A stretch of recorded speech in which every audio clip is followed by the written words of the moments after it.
I lost an aunt, an uncle, a cousin, a friend. They were my only other family in London, and I always... Leave it to the kids to say it with such clarity. This is a memorial video, and it is brutally beautiful. I miss our family dinners. And this is Aisha Islam, there with Yumna Afzaal, her cousin.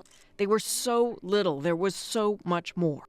Aisha's parents, Ali and Henna Islam, looking on. The way they made my brothers and I feel... And really, they haven't been able to look away or think of anything else since that terrible day, June 6, 2021. A man in a pickup truck driving into their family, murdering Yumna, her mom Madiha, her dad Salman, her grandmother Talat. Just Yumna's little brother survived. The murderer tried and convicted, sentencing still to come. Healing? That seems so far off. I think most Canadians who think about them have, the single image in their head of that one photograph. Help us understand who they were, who they still are to you. It's almost as if you were going to choose someone for a TV role and you wanted a decent family. This would be it. They're almost like plucked out of a fictional Mayberry. You could not beat them for niceness. It's just impossible.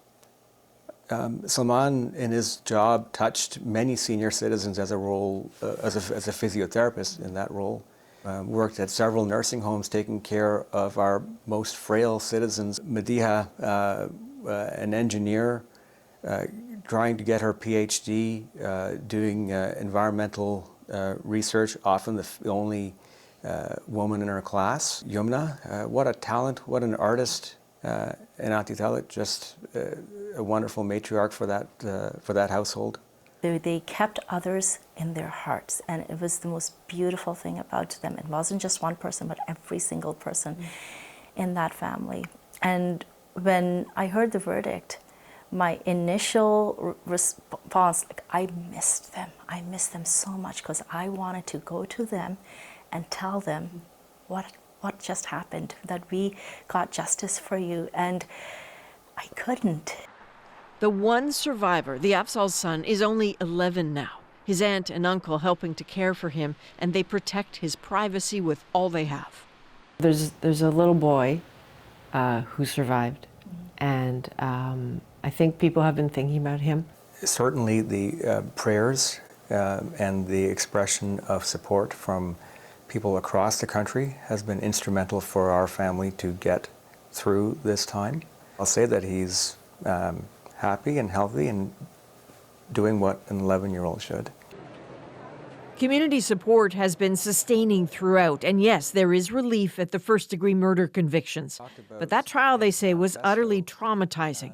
And what is still unclear is whether the judge will rule the murders were motivated by hate, that this was terrorism.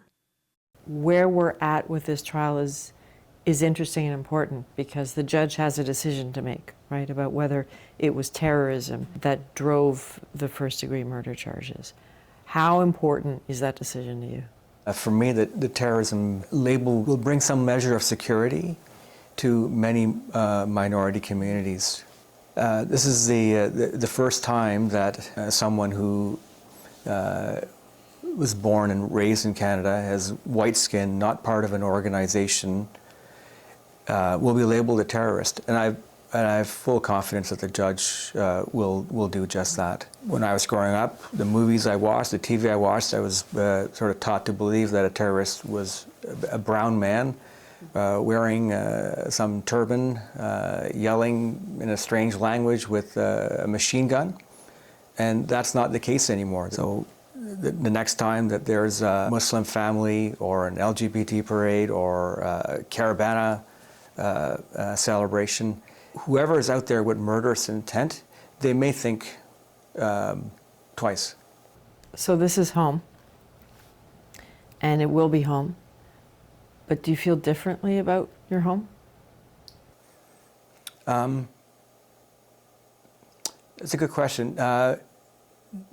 I would say no, I don't feel differently about home, because it's in my vested interest to make sure that my country, our country, is the best it can be The terrorists wanted to drive us apart based on the skin color, a few millimeters of our epidermis, but that's not what Canadians are. We're a country of decency, of politeness, of respect. We're a country where you dig your neighbor out if they're, in a snowdrift, or you drop food off at their home if they had an operation. It's our home, and we want to make it the best home possible. I'd like to add to that. I do work with a lot of youth, and I worry for them. After this attack, my own children, they came to us struggling to process what their identity is as a Canadian. And my son said to me that if a time ever comes that we have to leave Canada because we're not welcome here, he was 14 years old then, where do we go? Because he was born here. This is home. And when I heard that from my son, and I heard those similar sentiments from other youth, that worried me.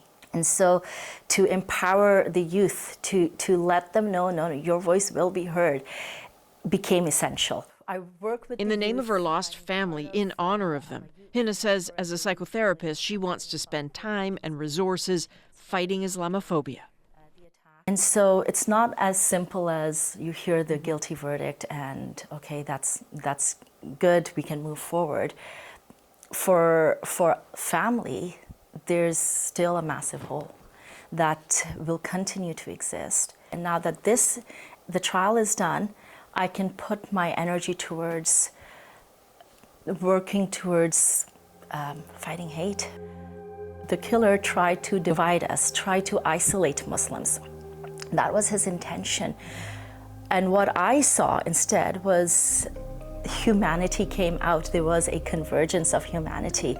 People from different faiths, different colors, different walks of life, they were there at that intersection. Every time I would walk there, there would be people hugging us, supporting us. That's where humanity came out. And I wish, my hope is that we can take that humanity, take the momentum and continue it forward.